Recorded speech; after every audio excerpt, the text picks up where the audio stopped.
So what happens if you actually try? What if you actually tried to get your mind right? What if you actually tried to live the high life? What if you happen to die cause life is finite? What if you actually tried to live your best day ever? What if you actually tried to get your mind right? What if you actually tried to live the high life? What if you happen to die cause life is finite? What if you actually tried to live your best day ever? What if you actually grind out when the time's right? What if you actually blinded by your hindsight? What if you actually find out what defines life? What if you actually tried to live your best day ever? I'm getting 1% better every day. I'm getting 1% better every way. I'm waking up every day to a sunny day. No matter what the weather say, life is like a record, so just let it play.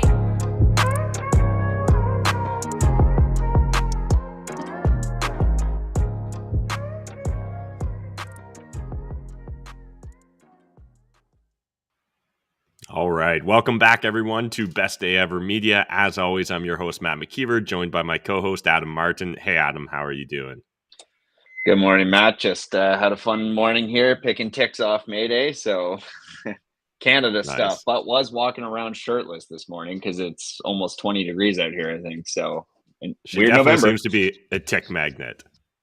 Yes, despite all vaccines and medications that she's been given for that. Mm-hmm. It's nice, at least like tangentially speaking, I haven't seen any ticks since like the spring. So like I think the last tick I saw was at the start of August, which is great because who needs ticks in their lives, I guess, would be my point here. But anyways, we've got a full slate of news stories to check in with you guys. I've even got a bonus story if we've got time to get around to it. So I really just want to jump in, hit these news stories, but we're going to be talking about all kinds of different things, whether it's inflation, talking about Canada politics, American politics. We're going to be giving an update around Ukraine and Russia. Definitely seems like the rhetoric there continues to heat up. But let's jump into our first story update of the day before we get into main stories. This one, as always, is from True North. Recap day 15 of Emergencies Act hearings. Room erupts during Pat King's testimony. So for those of you that haven't been paying attention, Pat King is probably one of the most controversial members of the Freedom Convoy, certainly one of the members that mainstream media focused on a lot at the start of the convoy. If I'm not mistaken, I believe he was one of the like block captains, right? Which was like individuals that were helping organize different legs of the convoy and kind of organizing groups of truckers.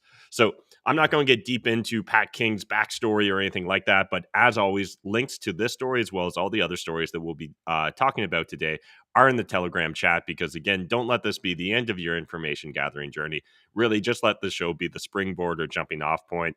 There wasn't too much. Like, it does seem like there was some, tense moments, I guess, or more tense moments than we've experienced so far throughout these inquiries between Pat King and the Ottawa lawyer. So if you guys want to watch those clips, I encourage you guys to jump over and do so. But we're going to keep rolling. Next, we've got Ontario School Board Guide tells teachers to hide children's gender from parents. There's just been a small trickle of this sort of information constantly coming out around the Ontario School Board. And I guess the reason I highlight this, if for no other reason than if you're a parent, I think that it behooves you to really get involved and engaged with your child.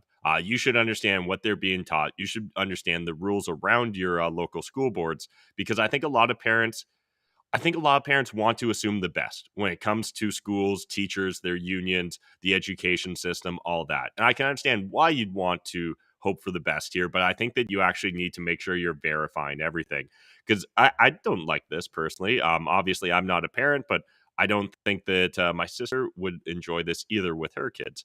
A gender expression guide quietly released in September by the Renfrew County District School Board instructs teachers to not disclose the gender identity kids identify with to parents and guardians regardless of age if requested to do so by the child.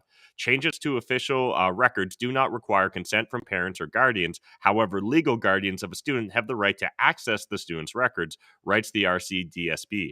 Regardless of age or grade, staff must keep a student's gender identity and gender expression status confidential unless the student gives explicit consent to inform the parents or guardians or there is a specific need to know, e.g. to fulfill a specific accommodation request. Now, there's a lot to unpack here. But I guess one thing that's fascinating to me is there seems to be this default assumption based upon the way these rules are written that the institutions and teachers will always be the good guys, right? And that parents oftentimes can actually be bad guys. And that's why we'd have to hide information from the parents. I can't think of any other reason to justify hiding information from parents other than the assumption that they're not good, right? Does that make sense to you, Adam? Like what I'm saying? Yeah. Yep. That definitely flows and seems logic to me. Because it's just so bizarre, right? This presumption of guilt essentially amongst parents, but the presumption of innocence always for the educators and the school board. And it just fascinating. It goes deeper into names and pronouns. Now, one thing that does kind of just like stand out that I can't help, this is kind of a silly point, but it's a point I want to make. In regards to staff must keep a student's gender identity and gender expression status confidential. Like, but if you were recognizing it, would that not be not keeping it confidential? You know what I mean? Like, essentially, if they identify as ZZim and you're referring to them as ZZim, I would think that you're no longer keeping that confidential. Anyways, just some weird kind of logic here. And now, do I think that this is the end of the world as we know it? No. Do I think that this is just one more straw on the camel's back that will eventually break our education system? Yeah, I kind of suspect that. I hope that parents become more involved with their local school boards, or ideally, if you're in a position and so inclined, that you consider homeschooling, pod schooling, or deschooling your children. I think that there's strong arguments in this day and age. One of the interesting things here, washroom changing facilities and tips. So under the washroom sections, no student or staff member's washroom use should be monitored or questioned by school staff or peers. Now, again, on the surface, it feels like this could be good intention. However, when you actually think about this and take it to its logical conclusions, if you should never monitor or question um, a person's use of the bathroom, that means like someone can be in and out on a daily basis using different washrooms, right?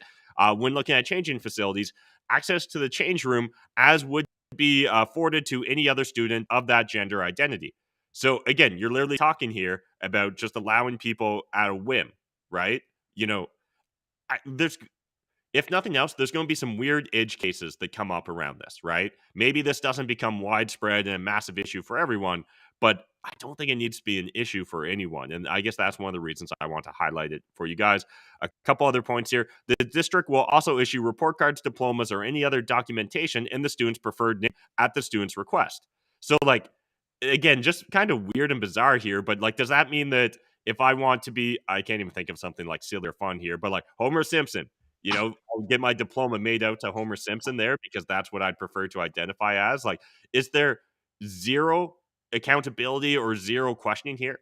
And again, it's something interesting to think that, children need to be taught just about everything through the school or education system these days, but they inherently can be trusted or known when it comes to all these other factors, right? It just, again, something doesn't fully add up, in my opinion.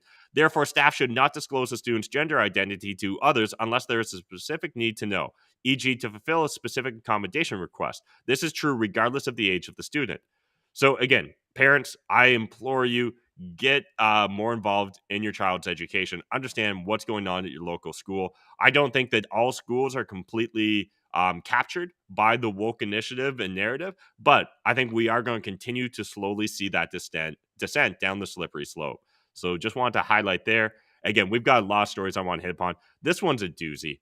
We briefly talked about before, Adam, but it was in regards to, I think, just was it like $70,000 or $90,000 food bill on an airplane? But it turns out it got a lot worse. So Governor General's week-long Middle East trip cost taxpayers $1.3 million. So a week-long trip. I saw who was it? A Canadian YouTuber. I can't think of his name right now. But he essentially said, if we had a department of burning money, I don't think they could be this efficient. And yeah, actually, if they were only burning $5 bills, this would actually, you'd have to really put your back into that labor for a week long in order to burn $1.3 million.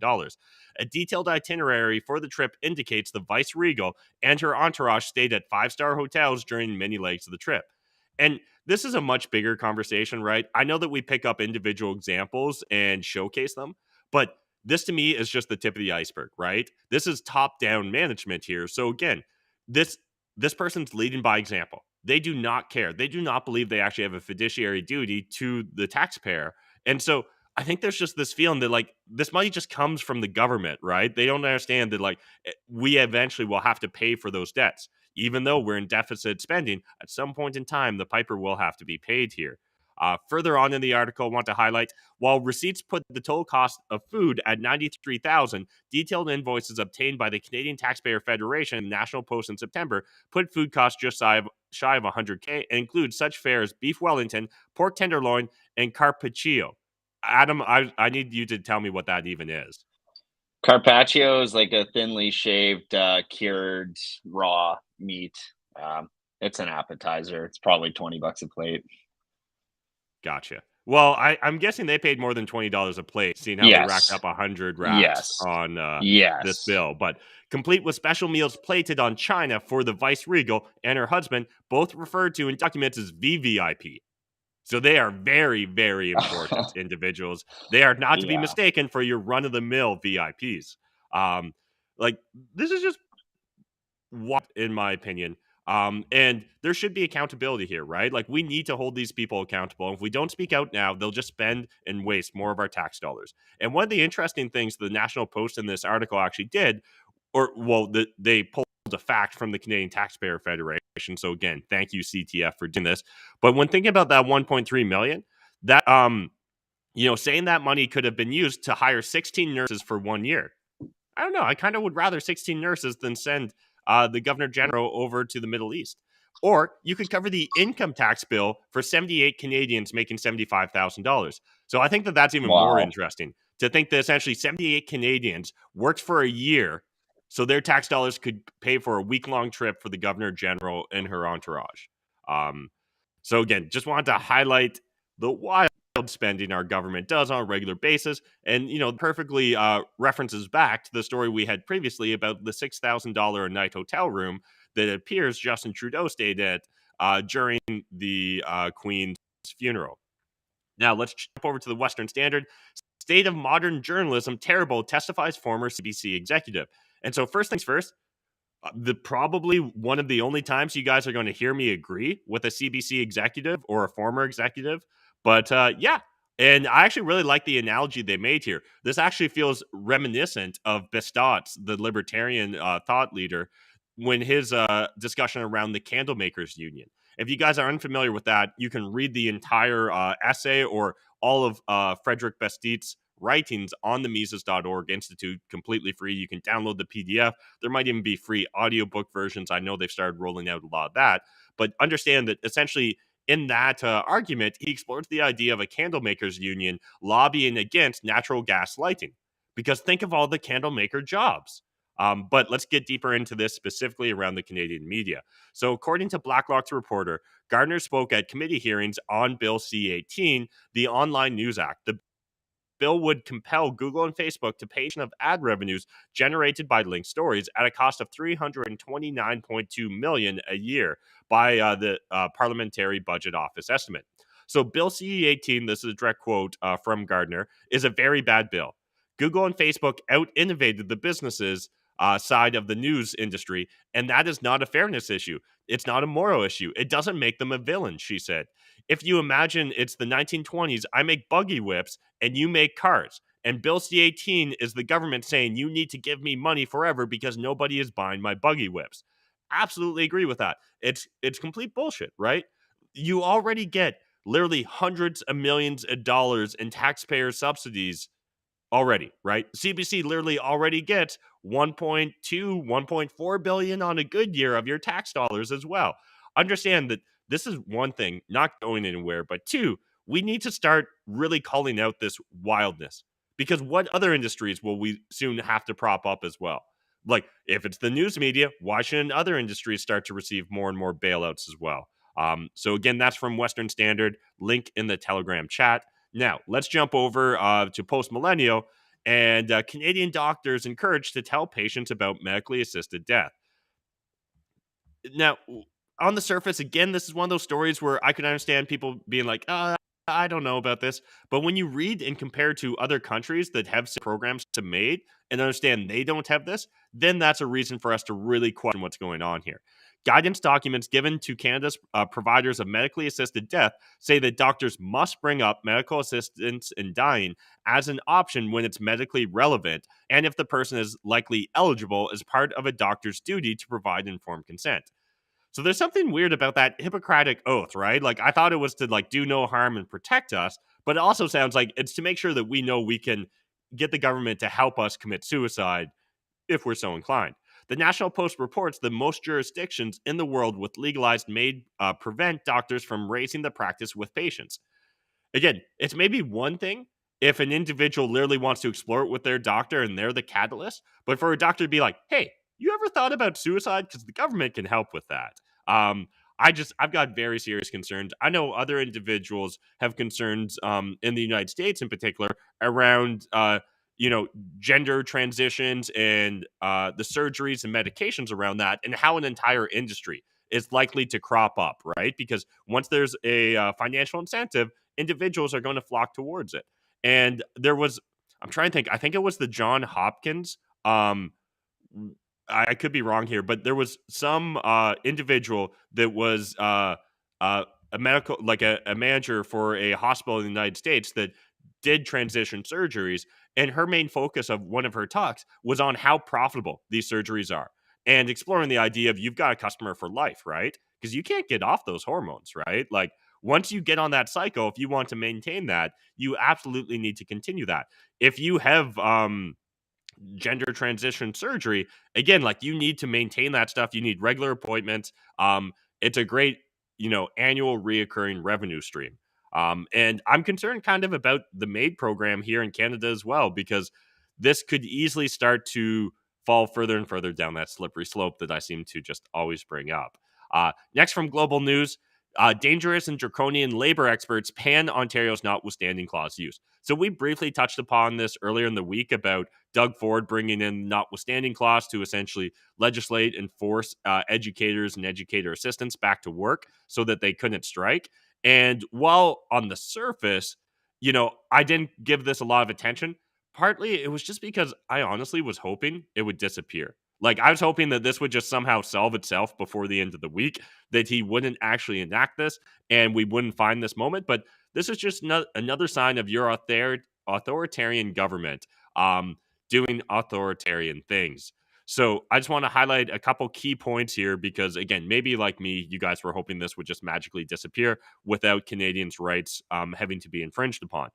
In negotiations, the union has asked for annual salary increases of 11.7% for its workers, who it says makes on average $39,000 and are among the lowest paid in schools. The government has said the new imposed 4-year deal would give 2.5% annual raises to workers making less than $43,000 and 1.5% raises to all others, though the union has argued those figures are inflated.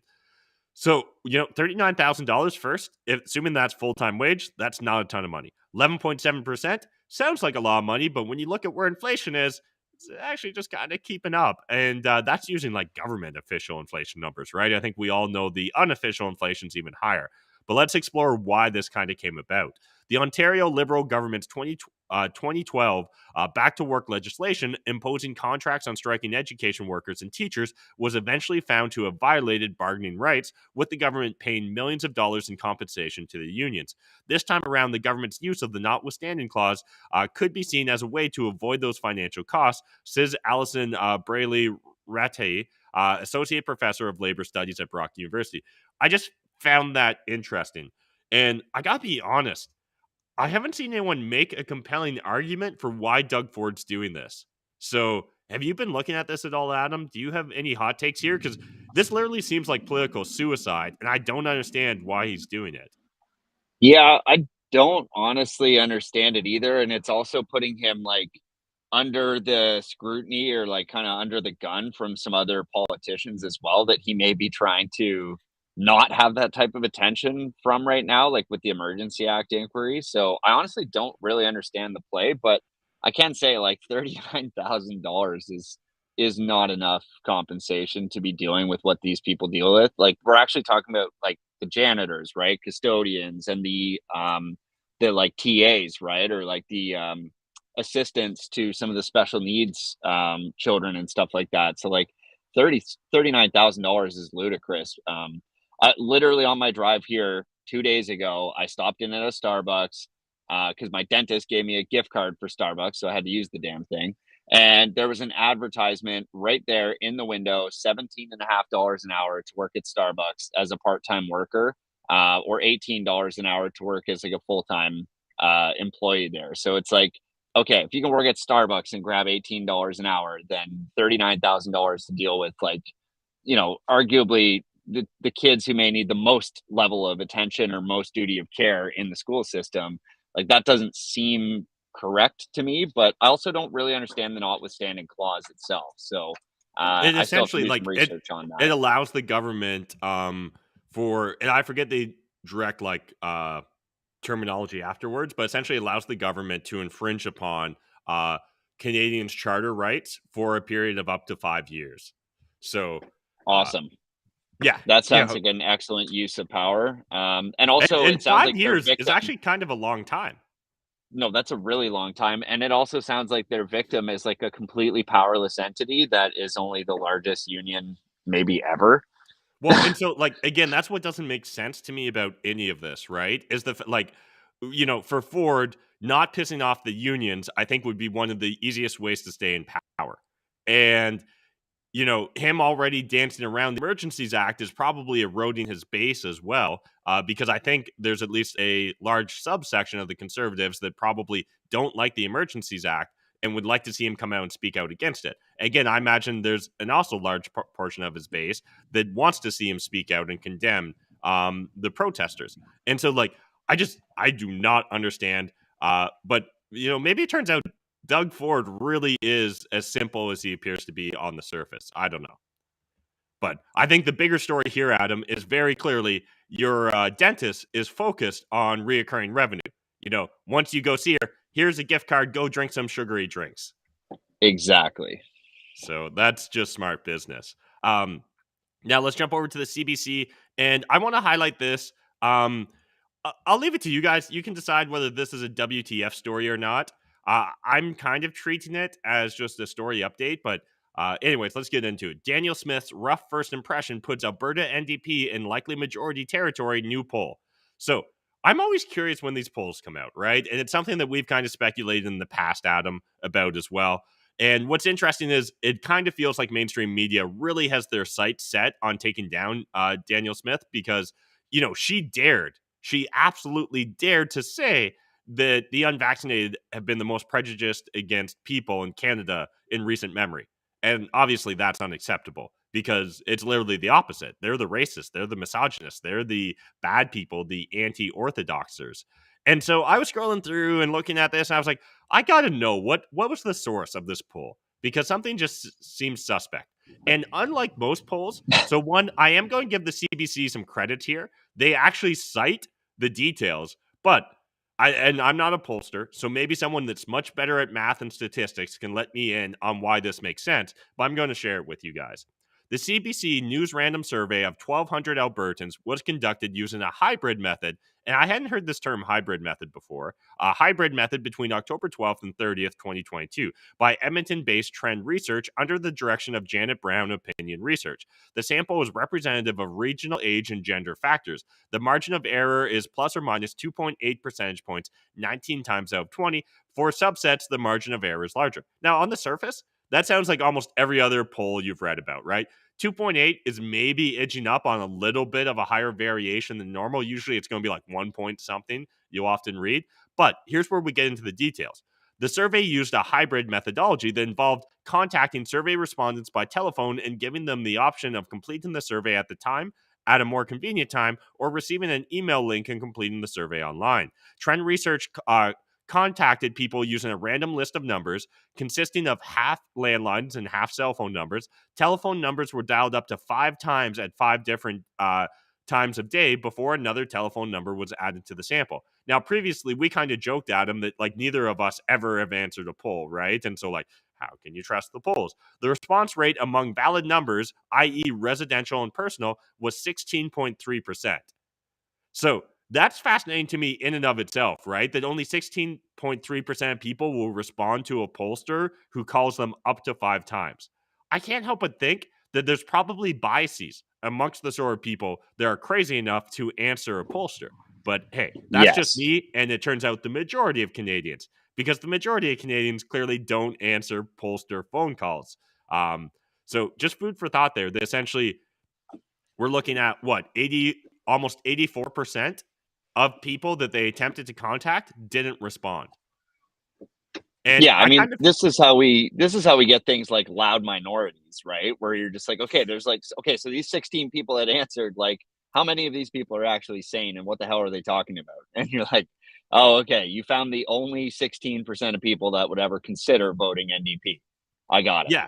And again, I'm not saying that like this survey or poll is wildly inaccurate, but one, I think this for me more just springs into like all the other polls, right? Like this makes me wonder and want to see this sort of disclosure on every single poll going forward.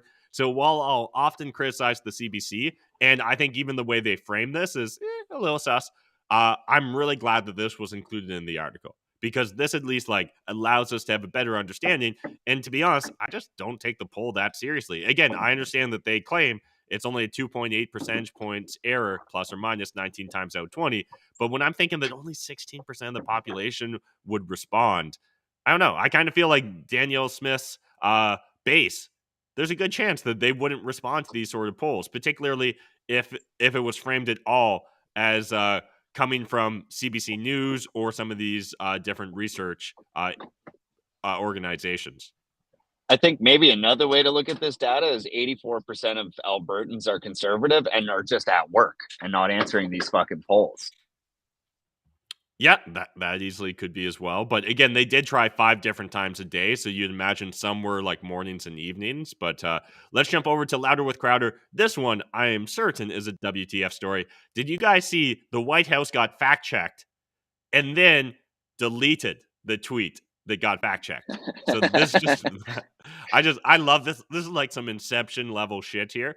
But White House, seniors are getting the biggest increase in their Social Security check in 10 years through President Biden's leadership. Sounds pretty cool, right? Like, hey, more free money.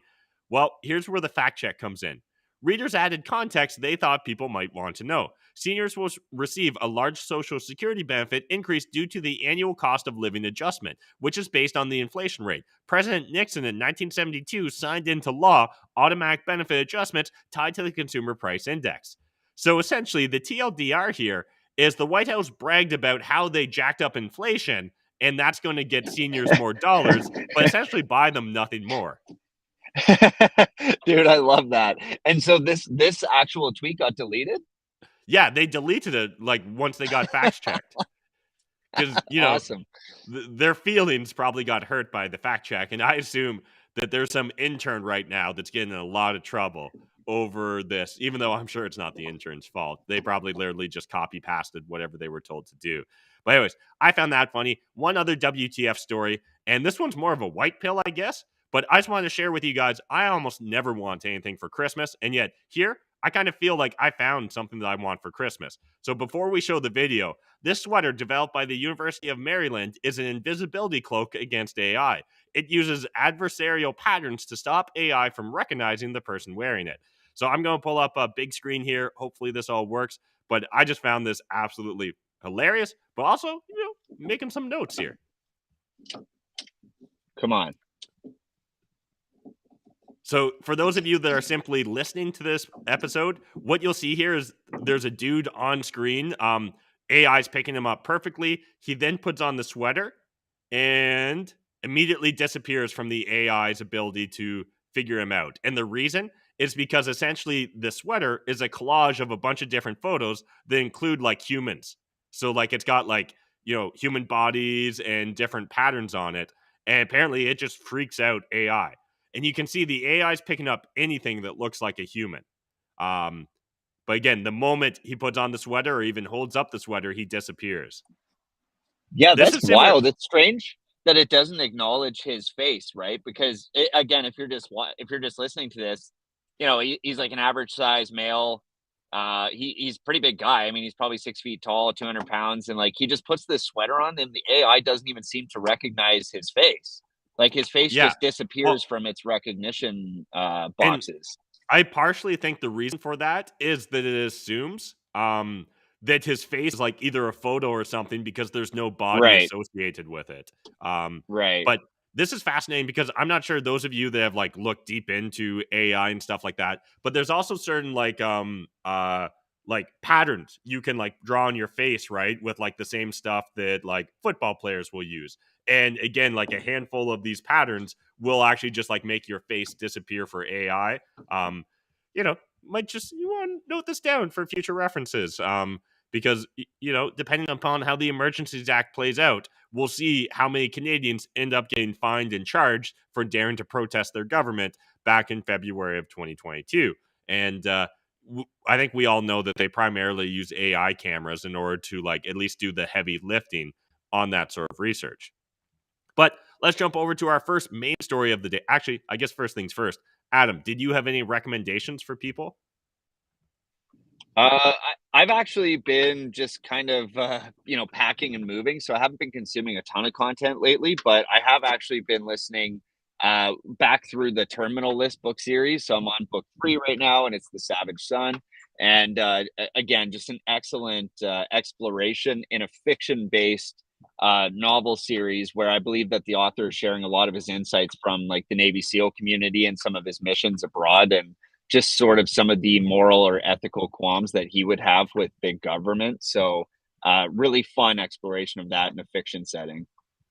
Nice. I'll give a quick recommendation here. I've kind of mentioned it previously, but next week, Louder with Crowder will be live streaming the election results on Rumble. I think that'll be really fun to watch. If you guys have That's never, cool. consumed any of his content before, I would encourage you to check it out. I also hope that it sets, unprecedented concurrent live stream viewers for Rumble, that they can set a personal best there, because that would just be great for freedom of speech in general. But now let's jump into the first main story of the day. This is one we've covered before, but I wanted to re-explore it. This is from the Toronto Star. Inflationary year was a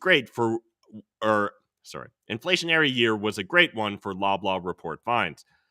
So there just seems to be so much narrative around greedflation right now and grocery stores making tons of money. And honestly, the Toronto Star knows better, but they still choose to frame it this way in order to essentially demonize this. And the reason they're demonizing this subset of our economy is simply because it's politically expedient and it plays to their base supporters already preconceived notions and biases, right? So big grocery chains all did well as prices rose, according to a new document looking into inflation. But one was seen to stand out. And so again, even that makes it sound like they're all making off like bandits, and that Loblaws in particular did even better than everyone else. Now, we've previously essentially debunked this, and they kind of debunk it in their own article. So that's the reason I wanted to share it here. Loblaws made $1 million per day in excess profits in 2022, according to a new report analyzing rising prices in the grocery industry. Now, once you get into like the fifth paragraph, this is where you start to see a little bit more of the honesty. Despite the numbers, the report finds the grocery chains not guilty of greedflation. Still, the document echoes the Star investigation published in July that found the bakery supermarket chains had all increased their profit margins while increasing prices. But we looked over a period of time, and there wasn't substantial increases in their profit margins, right? Like, there's some mild anomalies in there, but like go back to previous episodes where we fully explore this. And then you have to scroll essentially to the very bottom here, where we're going to get another data point. The Star investigation published this summer found that if grocery margins had remained the same as they were pre-pandemic, shoppers would have saved $1.4 billion on their groceries over the last year. Since the investigation was published, overall inflation has begun to subside, but grocery inflation continues to surge. And now there's multitude of reasons for why grocery inflation continues to stay high while other inflation factors maybe are lower. But I know I did this before, but let's do it again because I just want to beat this point home. There's 1.4 billion in excess profits, and there's 38 million Canadians. So that works out to $36 a year in excess profits per Canadian that these grocery stores made. So, like, if we got rid of these excess profits, and for a family of 4, right, we're talking about you would save $147 on your grocery bill. Now, hey, that probably wouldn't be a bad thing, but are you going to notice that at all? in your day-to-day life? Absolutely not. It's absurd, right? Like, we're talking about $10 a month for a family of 4 when it comes to their grocery spending. It just... Adam, do you want to jump in here? This just has it, like, saving $150 a year on your groceries is not going to help you, especially when the government is printing literally double-digit proportions of supply of the currency over the course of 1 year. Like, they've literally just increased the supply of our money radically in the last year, leading to all this inflation. And then they're going to be like, yeah, you could have saved $38 on your grocery bill. And you're like, what are we talking about here? And then you look at their margins, and again, we've covered this. All the margins for all of the big 3 grocery companies were less than 4%, which is like, honestly, I don't even know why they're in the business. I don't know why they even bothered for 4%. But yeah, it's just amazing to see the blame and the spotlight be turned against, like, companies like Loblaw, who honestly they're not even really making money. Like, they're doing a lot of revenue, but they're not really taking home a lot. So to ask them to shave that down just completely would lead to chaos, I'm sure, in the industry. So yeah, and I don't know what the point is. One thing that this article notes, but I don't think does a lot of heavy lifting on, is in regards to, like, this includes pharmacy profits, and pharmacy profits are substantially higher than grocery profits. Right. And I don't know about you guys, but I've been noticing more and more pharmacies kind of popping up over the last several years in, like, these large superstores, right? So again, there's another thing where, like, some of these companies are changing their product mix a bit. And so we don't really fully understand if this is purely only related to food profits that they're making here, right? I think that there's a strong argument to be made, again, until we get, like, all the data, and they currently don't, like, the publicly traded grocery stores don't break down by line item in regards to their profit margins there. So we can't, like, unless they choose to disclose this, and maybe they will if we end up seeing, like, a greedflation inquiry, as Jagmeet Singh would like to see here in Canada. But until we see that, I just, like, this isn't the smoking gun. Like, these aren't the actual droids we're looking for. There's no even mind trick here. This is just like a nothing burger. And there's so much else that we could or should be talking about in our society.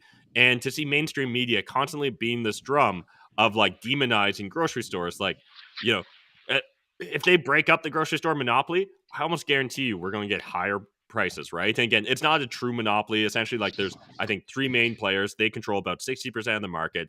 That definitely isn't ideal, in my opinion, right? I would much rather see a more widely distributed or decentralized grocery market.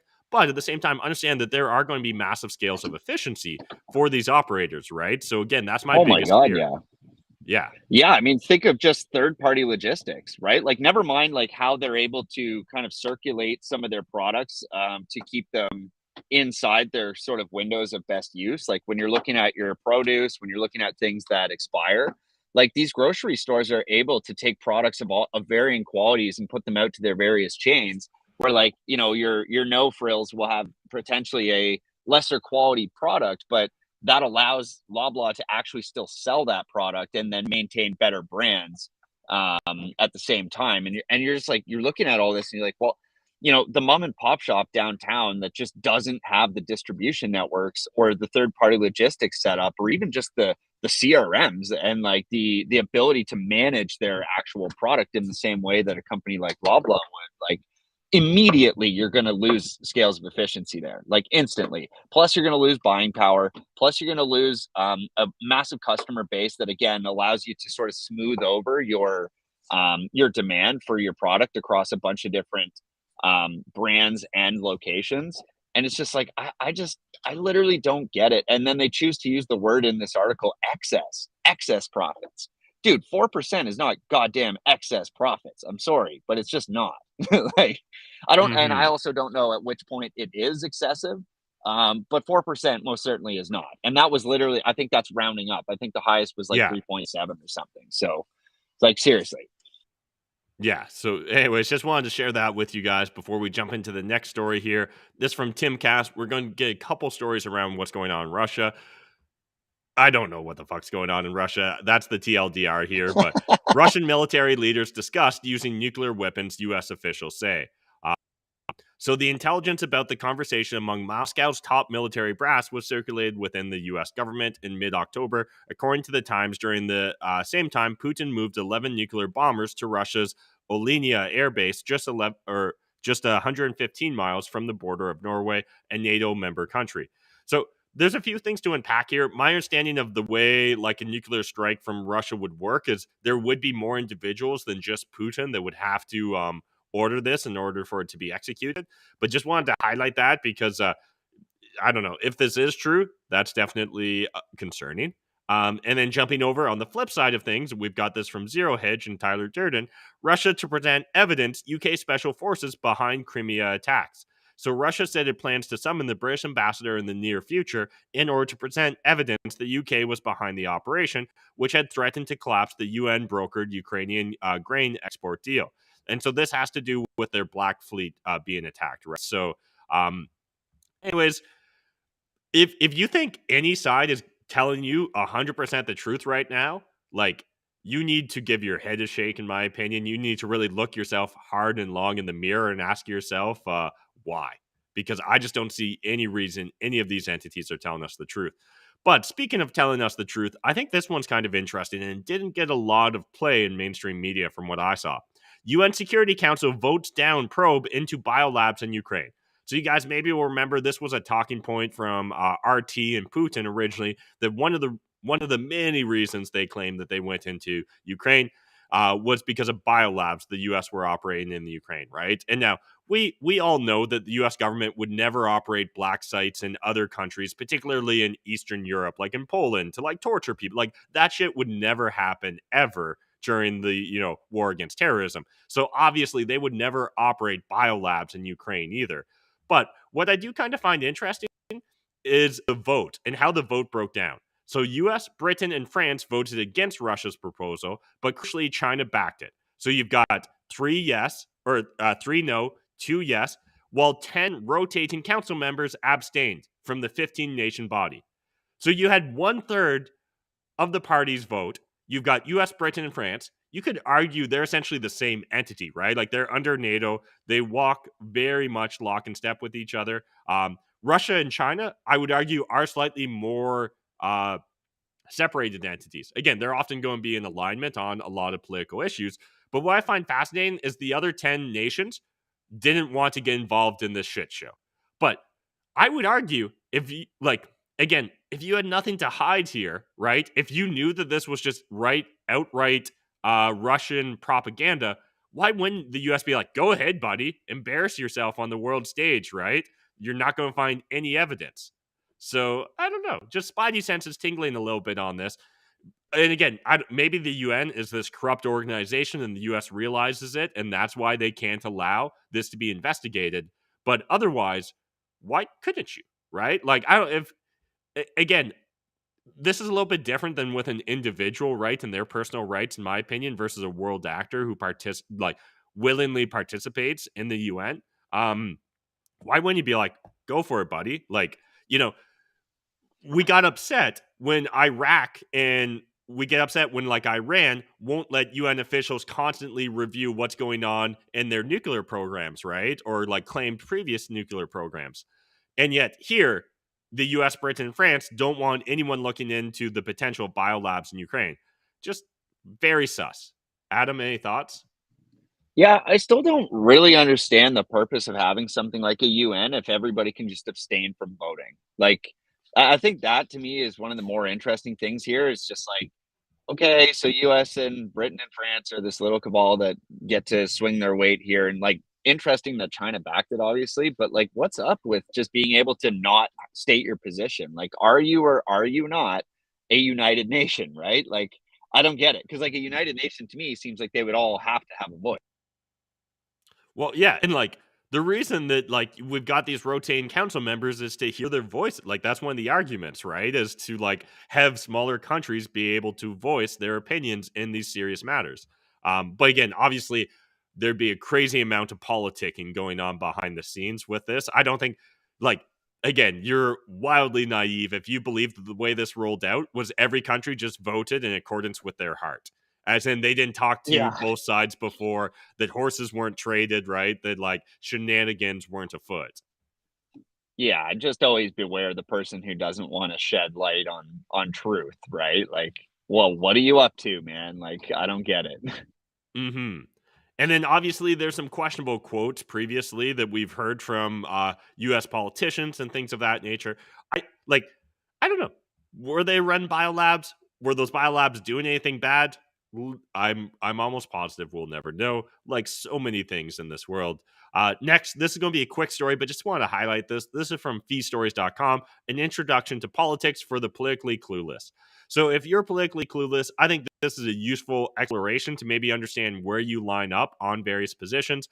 Those of you that are heavy on Twitter or meme culture, you've probably seen this regularly, right? Sometimes there'll be a Chad or a Wokester or whatever on it to kind of show their allegiances. But I really do think that this is at least a more nuanced version of the left versus right debate. Because that is way too oversimplistic, in my opinion, because there can be authoritarians both on the left and the right, and there are. And there can be libertarians both on the left and the right, although I truly think it's usually just the purest libertarians are on the right, right? Like, it's the libertarians that bump up against anarchists that are the purest, in my opinion. But we'll save the argument for a true Scotsman another day, and let's jump over to the next story of the day from Spencer Fernando. Authoritarian trend in Canada is pushing our country in the wrong direction. Uh, no lies detected on my end here. And I think this is important, right? So Pierre Poilievre, um, he might be one of the better federal politicians we have, but in my opinion, it honestly doesn't say a lot. So I don't think that he supported the truckers until he thought it was politically expedient to do so. But he did then speak out at least, right? So like kind of one of those mixed bags. Justin Trudeau tried to get him in a got you moment during question period. I think it was yesterday, maybe 2 days ago. And he brought up, you talk about being a freedom fighter. When are you going to denounce Doug Ford trampling on the rights and charter rights of Canadians? And again, like Pierre technically brought up, like, Justin, did you stay in the $6,000 hotel room? Then Trudeau tried to obfuscate and misdirect by asking that question, but Pierre never did answer that question, and he and the federal Conservatives have not denounced what Doug Ford's doing.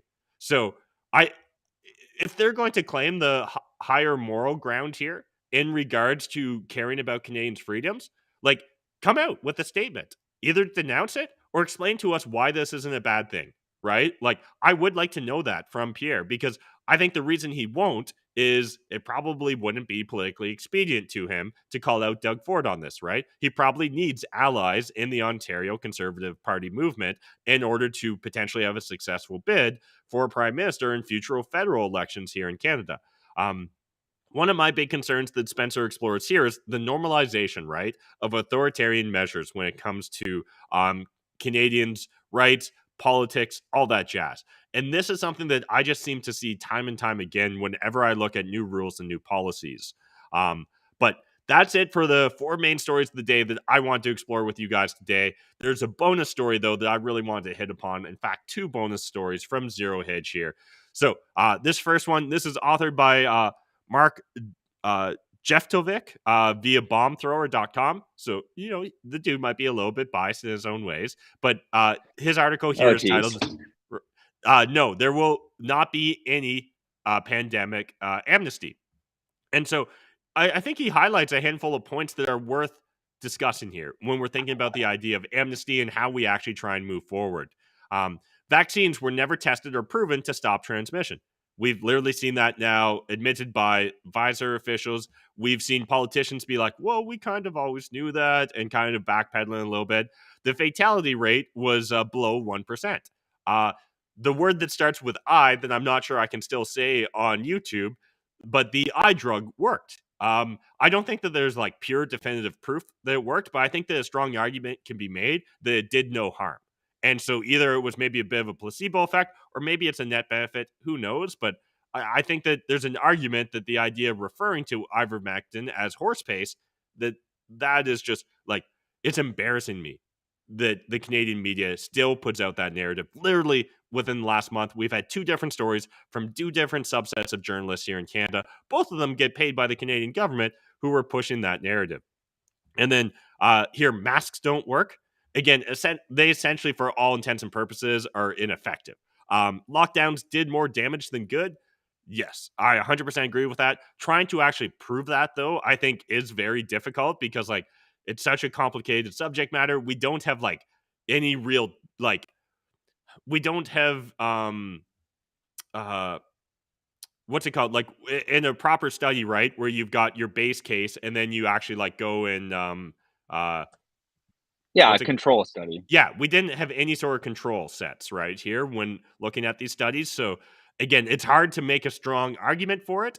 But I think when it comes to intervention, you always need to have, overwhelming evidence for these sorts of interventions, for these mandates, for these restriction of rights. At this point in time, it's very clear that they didn't have that. Um, and then he says the final straws for the credibility of all involved is this thing came out of a lab and safe and effective turned into sudden and unexpected. Now, obviously, this is alluding to the recent increase that a lot of us have seen and sudden and unexpected deaths, something that Tim Pool's been exploring regularly on his like after hours show that's for paid members only. Yeah, like I understand where the writer of this article is coming from. And I kind of want to highlight that with you guys because I think that we need to think about these things. And then at the very end of the article, he explores some ways that we can try and take back our power. So here's what you can do to reclaim your life and take back your power and take your power back from those who abused it and use their positions against you. Vote out any politician who imposed lockdowns or vaccine mandates. Cancel all paid subscriptions to the mainstream media. Advocate for defunding state run media apparatuses like the CBC in Canada. De-Googlify your life. Don't hire or do business with COVID fanatics and buy Bitcoin. That last one's very important, in my opinion, if you really want to vote against our current state of affairs. And then let's jump over to another article similarly framed. This one is from Quoteth the Raven and their fringe finance section. So we need COVID accountability, not amnesty. And again, they make some decent points here, but I just want to highlight a few of the big arguments they made.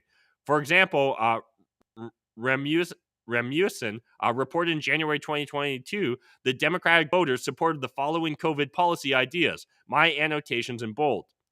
Fines for the unvaccinated, right? We already saw this teased out taxing the unvaccinated in Quebec. And when Justin Trudeau was asked about this, he said he'd have to see more information. He didn't outright say no to the idea of taxing the unvaccinated here in Canada. House arrest. So again, the Democrats supported this, and we saw preachers being arrested here in Canada for daring to go and preach to their congregation in person. Imprisonment for questioning the vaccine. We've seen lots of people essentially kicked out of the conversation, right? They've been kicked out of the public sphere because they've been knocked out of all social media platforms because they dare to go against the mainstream narrative, right? The prevailing narrative that corporate media was pushing and that the government wanted them to push.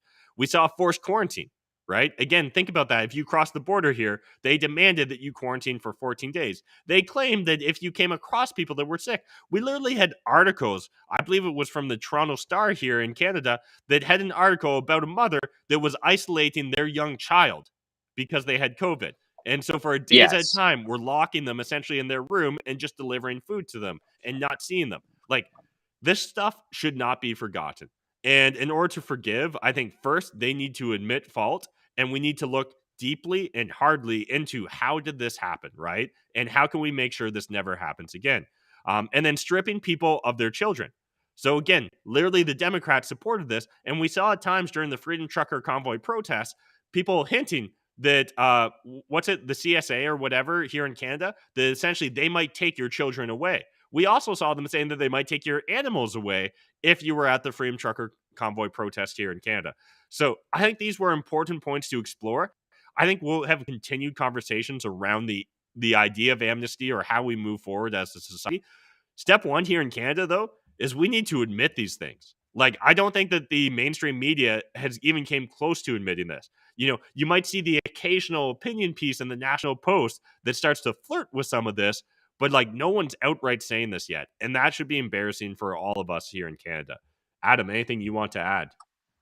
Yeah, it's just interesting too. And then like you watch the legacy media sort of mobilize against people like Danielle in Alberta who are actually coming out and saying, what a lot of people have been thinking. So I think the damage is irreparable, and I don't know that we'll ever get a full account of just how we got to this position. But it is nice to see that the data is at least publicly available. And yeah, I mean, I'm hoping we can continue to create content like this and do our part in sharing the story, right? Because otherwise, I think there's a big threat that it just gets swept under the rug, right? Let's declare amnesty. It's like, well, no, there's steps that need to be taken if that ever would even be a desired outcome. Yeah, these conversations have to happen. All right. Well, that's it for all the news stories that we wanted to cover with you guys today. I know Adam's got lined up for us in the second half an interesting little deep dive into one of his hobbies. Yes, we're going to be talking Prohibition cocktails, you guys. So Prohibition's a very strange and interesting subject matter. I had not really done a ton of research on it myself until I started drinking cocktails that are from the 1920s. And so I want to do a quick exploration with you guys today about some of my favorite cocktails from that era, and just discuss with you a little bit about their history and some of the interesting things that I was able to just kind of dig up on a quick exploration of Prohibition this morning. So yeah, I'm looking forward to sharing that with you guys, and we'll be back here in 2.5 minutes with that show. Cheers. Thanks, guys. They say life is what you make it. So what happens if you actually try? What if you actually tried to get your mind right? What if you actually tried to live the high life? What if you happen to die cause life is finite? What if you actually tried to live your best day ever? What if you actually tried to get your mind right? What if you actually tried to live the high life? What if you happen to die cause life is finite? What if you actually tried to live your best day ever? What if you actually grind out when the time's right? What if you actually blinded by your hindsight? What if you actually find out what defines life? What if you actually tried to live your best day ever? I'm getting 1% better every day. I'm getting 1% better every way. I'm waking up every day to a sunny day, no matter what the weather say. Life is like a record, so just let it play. Educate, motivate, entertain and demonstrate. Health, wealth, relationships and legacy we elevate. Every day is what you make it, so don't take it and waste it. Never too late to save it. Remember, roses grow from pavement. Let me break this down in layman's. Just wanna live outrageous, build my way to greatness. Gotta speak my truth and face it. Hit the basis lies, gotta challenge it and break it. Take a shot of truth, chase it with some motivation. The best day ever, the best day ever. We gon' squad up, have the best day together. Best day ever, best day ever. We gon' squad up, go hard in any weather. What if you actually tried to get your mind right? What if you actually tried to live the high life? What if you happen to die cause life is finite? What if you actually tried to live your best day ever? What if you actually tried to get your mind right? What if you actually tried to live the high life?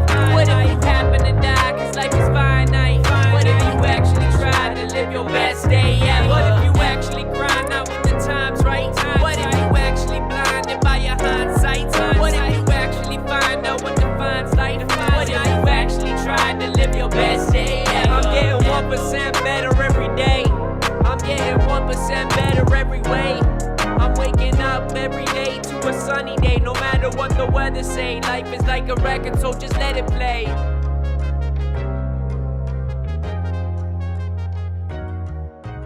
Best Day Ever Media. Song by Dan the Lost Boy.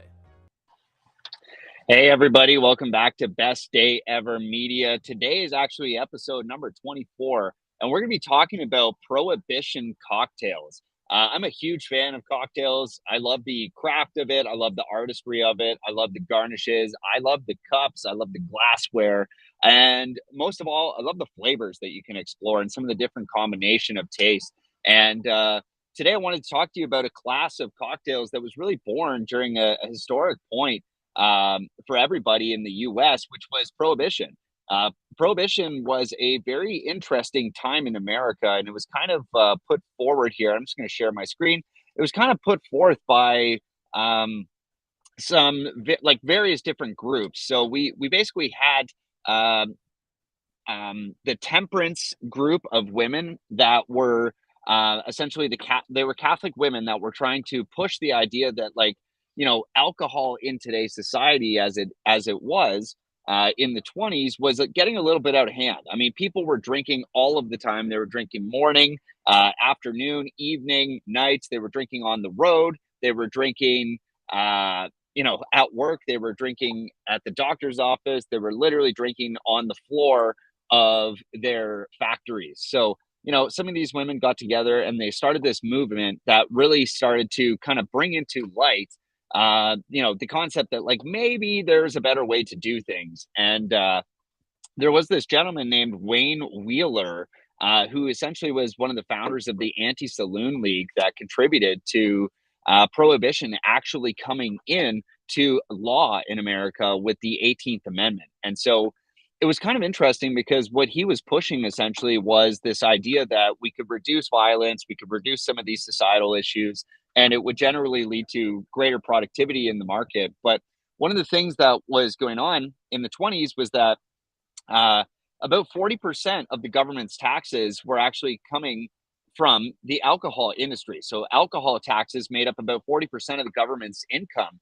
And that was honestly like the fifth largest industry in America at the time. And so there were a lot of things that went kind of misunderstood when they were thinking about doing prohibition. And it led to a lot of issues. So the way Wayne Wheeler was able to push this was to pit workers versus employers and employers versus workers.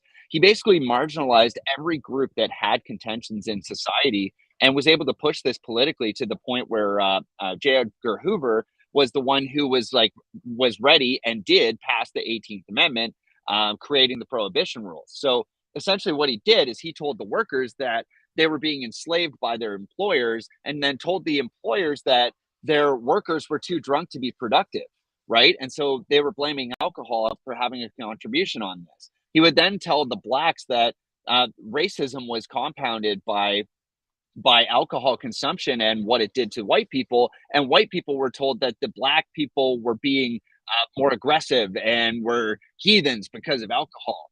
It also worked with Catholics versus Christians and immigrants versus nationals. So as Irish Catholics would come across and start talking to American people, they were blaming some of their alcoholism and some of the tendencies and pitfalls of basically poverty and things like that on alcohol consumption itself. And that's what actually got them to be able to pass the 18th Amendment and block basically the sale or transfer of alcohol in the country. But the result was actually just a radical increase in crime, underage drinking, drinking and driving, mob and mafia proliferation, poisonings from homemade alcohol, and essentially the loss of the fifth largest industry in the country, which ultimately resulted in none other than an income tax that never disappeared. So alcohol has been a part of the American history for a long time now. And really what happened in the 20s was they attempted to use prohibition to curb the consumption of alcohol and to essentially try and eliminate crime. And it had the very opposite effect, because now instead of having legal alcohol that was manufactured at sanitary and measured facilities, it was now being made in bathtubs, right? And that's where we get some of the things like moonshine. We get bathtub gin. We get a lot of these different alcohols that people were trying to just make in their backyards or in their bathtubs or in homemade or illegal stills. And all that it did was really promote the consumption of the alcohol itself and promote the fact that, these Americans just didn't want the government telling them what to do.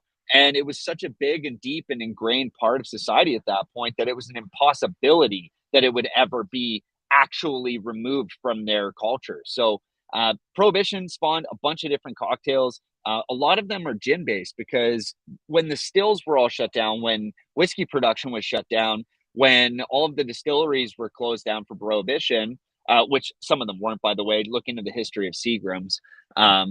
A lot of the people that were making homemade alcohol were forced to stick with the clear spirits that weren't really aged, right? So what they would do is they would use corn or potatoes or any type of vegetable or grain that they could ferment, and they would just make it themselves. And gin happens to be one of the simplest alcohols that you can make. It's really vodka, and then you take that vodka and you basically you ferment some berries and junipers and other other things into it. And so it was the simplest thing to make. And that's why a lot of the cocktails on the list that I'm about to share with you are actually gin based. It's just simply because it was simpler. But during Prohibition, there was this interesting sort of phenomenon that at the start, what happened was doctors were prescribing whiskey as a medical treatment for certain things. And so doctors and medical facilities were able to still buy and transfer and sell alcohol. Well, not sell, but they were selling it through the back door.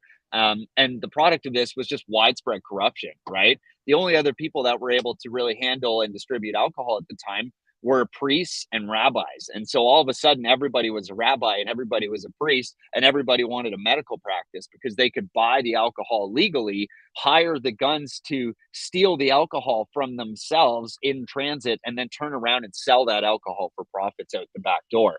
So it was a whole thing. And today I want to focus on sort of one specific class of those cocktails, which is, we just call them Prohibition era cocktails. And we're going to focus on actually the work of one very accomplished gentleman by the name of Harry Craddock. So what some of you guys may know is that Frank Sinatra, Marilyn Monroe, John Wayne, Louis Armstrong, Humphrey Bogart, Elizabeth Taylor, Richard Burton, Maria Callas, Coco Chanel, Christian Dior, Sophia Loren, Julie Andrews, Lena Horne, Marlon Brando, Jane Fonda, Barbara Streisand, Jimi Hendrix, the Beatles, Elton John, U2, Led Zeppelin, The Who, George Clooney, Whoopi Goldberg, and Stephen Fry all have one thing in common, and that is the Savoy Hotel. And that is a luxury hotel in London, England. And the reason why we're bringing that up today is because it was the home to head bartender Harry Craddock. And Harry Craddock was also known as the Dean of Cocktail Shakers. He was the head bartender at the American Bar at the Savoy, which was also known as the 49th state because it attracted so many American patrons that were flying around to Europe and attending these bars during Prohibition because they couldn't get the booze in the States. So, of course, if you ban something from somebody, they'll find ways to do it. And so Harry, who had once traveled across the Atlantic to work in New York City and Chicago and a few different bars in the States, he became a really well-known bartender in the States. And it is said that, and of course this is myth, but it is said that he made the very last cocktail that was served legally in the United States. And then he was the first one on the first flight out of the United States when Prohibition started. So he was a man who lived by cocktails and lived by sort of the art of mixology, which was not a thing at the time. Okay. He was born essentially to poverty, and he was buried actually in a pauper's grave, which was also known as a common grave at the time, which means he literally doesn't have a headstone. I mean, this guy was buried in sort of like almost like a mass grave, right? And it's just because like at the time, this wasn't a big thing, but it actually became one of the most important books for cocktails and spirits of the 20th century, because he was able to document about 750 cocktails in a book called the Savoy Cocktail Book, which is regarded as honestly as the most important book in cocktails, because without these recipes being documented, a lot of these things could have been lost during Prohibition. So he invented over 240 recipes, and he's most famous for entombing his cocktails in the walls of famous bars and hotels as they're built throughout London and New York. So this guy's wild. And I actually included here for those of you watching a cover photo of the Savoy Cocktail Book from 1930. This is the first edition.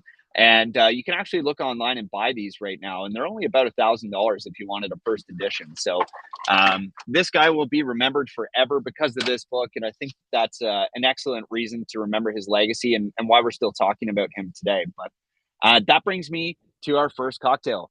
And now that we know Harry was a prolific cocktail maker, he is often attributed to the corpse survivor number 2, which we're about to talk about. And so I think this is one of the cocktails that you guys may know on the list. There's others that I think you probably have never heard of. But the corpse survivor, as indicated by his name, is essentially a classic cocktail from the Prohibition era designed and named for its reviving powers in the morning. Okay, the corpse survivor is essentially a hair of the dog, a pick-me-up, a get-me-going type cocktail designed to cure that hangover that you got from the previous evening of drinking some of the other cocktails on the list. And there are 2 different versions of it. Number 1 might remind you of the Manhattan family of cocktails with its cognac and sweet vermouth. But it has a little twist of apple brandy, which is called Calvados, and that's from France. Number two is very different. It's a gin-based cocktail that also features Cointreau.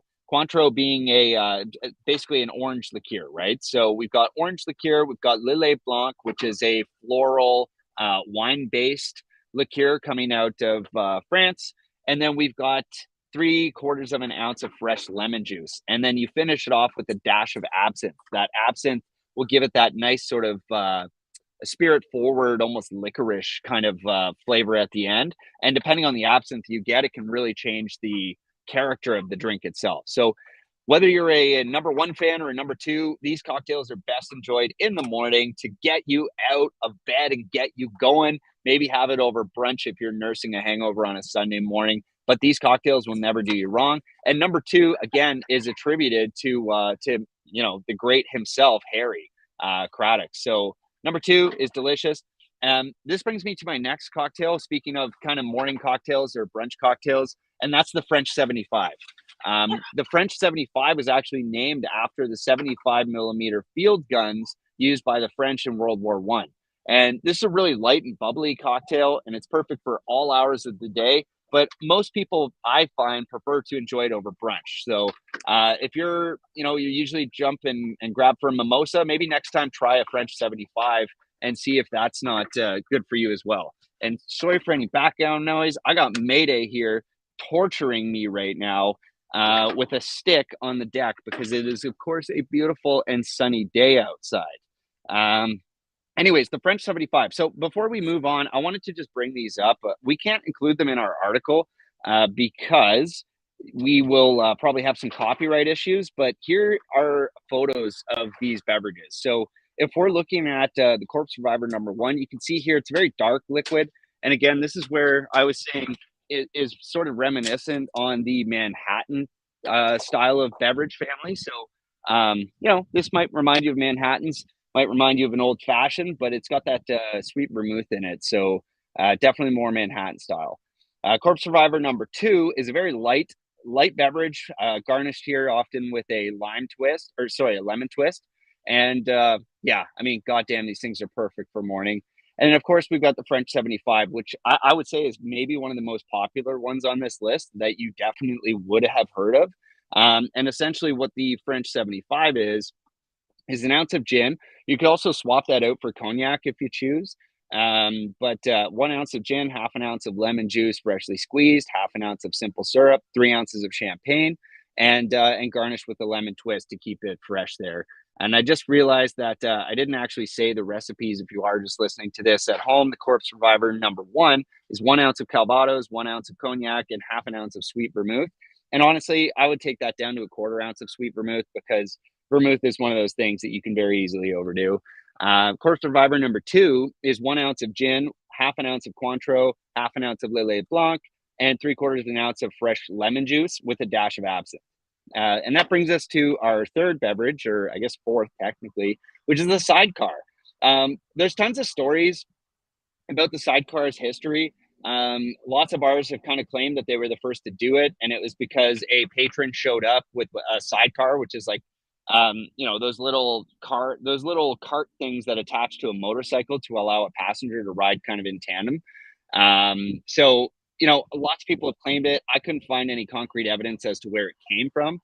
But one of the cool things about the Sidecar drink is that it's often served in a garnished coupe with with a sugar rim often. And then the bartender should provide you with the remainder of the strainer served into a shot glass, also known as a Sidecar. And so we've got 1.5 ounces of cognac in there, 3/4 of an ounce of orange liqueur, Cointreau, ideally, 3/4 of an ounce of lemon juice freshly squeezed, and then garnished with an orange twist and an optional sugar rim. It's a super dry cocktail. So the sugar is actually a really nice compliment, even if you're not really into sweet stuff. It actually does a great job to kind of just freshen it up. And I will show you a Sidecar. And let me just bring this up. Sidecar cocktail. And this is what a Sidecar looks like. It's generally kind of darker. You see that sugar rim on this one. beautiful garnish there with the orange. Yeah, goddamn, I'm craving a sidecar right now. Then we've got the South Side. The South Side has a storied past as well. A lot of people will claim it was Capone's favorite drink. But there's other people that have claimed, like there was other sports clubs and private clubs in Chicago and Long Island that also claimed that they had founded this beverage. So again, I think with all of this stuff, it's just kind of hard to know where any of it actually comes from because it was the 20s and they didn't really have a whole lot of documentation, and people often stole other people's ideas, which I'm sure is still going on today. But the key to this cocktail is the aromatic mint leaves paired with the lemon juice and floral gin. All gins are different, and you can easily find some that are very herbaceous and very, kind of juniper forward, or even licorice, tones. But there's lots out there that are also floral, and I think that would do best for you here. And another thing is, like, don't destroy your mint. The more you muddle a mint, the more you break it up, the more bitter it is. So you got to be gentle with those things. You got to caress your mint leaves. All right. So that's 5 mint leaves, 1 ounce of lemon juice, freshly squeezed, 2 ounces of gin, 1 ounce of simple syrup, and you can garnish it with the mint sprig. The South Side is freaking delicious, and you can see it here. I like this one here from liquor.com, and that's a resource I included too at the bottom of this article here in our resources. Liquor.com honestly has some of the best histories of cocktails. They've got the best recipes, and they give you great instructions for how to actually mix these things. And yeah, they're absolutely fantastic. Next, we've got the Ward 8. And the Ward 8 is a piece of history straight out of Boston. This cocktail is named to celebrate Martin Lamasny's victory in securing a seat in the General Court of Massachusetts. And what you can expect from this cocktail is basically a whiskey sour with some delicious substitutions and grenadine. So the Ward 8 is going to be 2 ounces of rye whiskey, a half an ounce of lemon juice freshly squeezed, a half an ounce of orange juice freshly squeezed, and 2 teaspoons of grenadine. And then often people will garnish this with a couple speared cherries, which makes it look very pretty. And I will show you it right here. Here it is in a really nice coupe.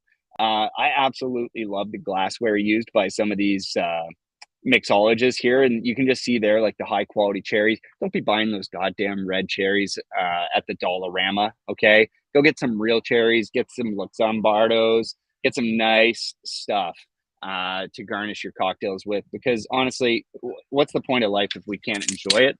And high quality ingredients is the key to that. Jesus, I got cats screaming here. I got dogs. This is getting crazy here. Next cocktail on my list is the Bee's Knees. This cocktail is insane. It's easy, simple, refreshing. That's all that needs to be said when it comes to the Bee's Knees. What we're looking at here is 2 ounces of gin, 3/4 of an ounce of lemon juice, freshly squeezed, of course, half an ounce of honey syrup. So you can use honey, you can use liquid honey, you can use whatever you want. But the honey is a really big part of this, and that's obviously why it's called the Bee's Knees. And you want to garnish that thing with a lemon twist. So I'm going to bring that up here for you guys. Look at how goddamn good that looks. Oh my God. The Bee's Knees. You might even say it is the Bee's Knees. The next thing we want to talk about here is the Hemingway Daiquiri. Stories are crazy on this one. If you look up the Hemingway Daiquiri, you might read that he was walking by a bar and needed to have a piss, and so he stopped in and made his way into that bar. And while he was going through the bar, he noticed that the bartender was making daiquiris, and so of course he could never pass up a drink, and he stopped for one, and he had some criticism. He said, "Yeah, I would like this. I like this daiquiri, but it'd be much better if it had half the sugar and twice the rum." And so that's what became the Hemingway Daiquiri, which is 2 ounces of white rum, half an ounce of maraschino liqueur, 3/4 of an ounce of lime juice freshly squeezed, and half an ounce of grape juice freshly squeezed, and then garnish it with a lime wheel. So that's a really interesting take on a daiquiri that is going to be less sweet and a little bit more spirit forward, but absolutely delicious. And I'm going to show you a photo of that here. You can see here that nice grapefruit color. If it's done properly, look at that. Look at the garnish. Oh my God. I literally can't wait. I'm going to go have one of those today because honestly, that's delicious. Next on the list is the White Lady. And the White Lady was actually attributed to Harry but there's lots of other sources that kind of claim otherwise. So honestly, I really don't know where to draw the line here. I don't know what's real, like what's hearsay, what's just been falsely attributed, or in the case of Harry Craddock, like he wrote the book. So what does he get to take credit for? I don't really know, but really history only remembers the victor. And obviously the Savoy Hotel cocktail book was definitely a victor. So we're going to remember Harry when we think about the White Lady. And what we're thinking about here is herbaceous gin, sweet and spicy orange liqueur, aromatic and tart lemon, and egg whites for a silky mouthfeel. And what the hell else do you need to hear in order to go order one of these damn things? So what we're looking at here is 2 ounces of gin, half an ounce of orange liqueur, triple sec, half an ounce of lemon juice, freshly squeezed, and 1 egg white. So it's kind of like a whiskey sour, I guess, but instead with gin and some triple sec and lemon juice. My God. And then finally, we've got my absolute favorite cocktail on the planet, and that is the last word. It's no coincidence I left this for last. It is the best for last, and the last word is literally the greatest cocktail of all time. There is no time of day you need to wait to drink this thing. There's no time of day that it goes down best. It's no time of day ever that it would be bad to enjoy one of these things. The last word is literally the greatest thing ever, but you're going to have to instruct your bartender that they may be driving you home, which has actually happened to me. And so when we're talking about the last word, we're talking about 3/4 of an ounce of gin, 3/4 of an ounce of green chartreuse, 3/4 of an ounce of maraschino liqueur, and 3/4 of an ounce of lime juice. And the lime juice there is what really seals the deal for me. And then you want to garnish this baddie with a brandied cherry. My God, I literally am just getting happy thinking about it. But I will say, and just sort of to wrap this presentation up today, there's a pro tip here. If you're at a bar and you are thinking after watching this presentation, you know what, I'm going to have one of these cocktails. I'm going to go try what Adam said are some of his favorite Prohibition cocktails. I need to tell you right now, you got to ask the bartender, hey, what is your favorite Prohibition cocktail? And if they don't have a snappy answer, if they're not right on top of that, if they don't know exactly what you're talking about, run away, order a beer. Okay. If your bartender is no mixologist, then they have no business making you one of these, because what's going to happen is they're going to use cheap liquor. They're going to use cheap substitutions. The garnishes are going to be brutal. It's going to be in the wrong glassware. And what's going to end up happening is you're not going to get the right experience. And when we're talking about a proper mixologist and a proper bar, like some of these cocktails might cost you a bit more. This might be $20 cocktails. But I'm telling you, it will be worth it, and you get to savor these beverages for the experience. These cocktails really aren't about getting wasted, getting shit-faced. These are about savoring the artwork and flavor profiles and complexities that went into thinking about all these beverages. And it literally inspired an entire country to rebel against their government, right? It honestly is a huge piece of history, and I think that's what makes these cocktails so fun. But they're also freaking delicious. So get out there, enjoy yourself a nice cocktail, and I hope you think of me. And one day maybe we'll get together and I'll get to enjoy one of these with you. So until then, have a great day, and I hope you have the best day ever. Cheers.